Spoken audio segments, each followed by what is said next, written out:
4 premiati d'eccezione, uno anche particolarmente legato al Friuli Venezia Giulia, che probabilmente lei ha avuto modo di conoscere. È un premio meritato il premio Nonnino dato quest'anno?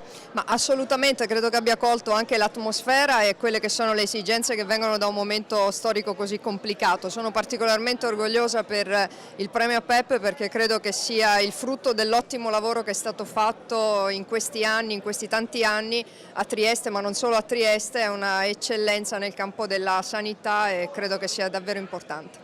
Una richiesta proprio appena arrivata di ascoltare le esigenze del popolo. Presidente, ha un lavoro difficile da fare, però sta raccogliendo nel suo tragitto dei importanti aiuti e sostegni come quello della famiglia Nonnino.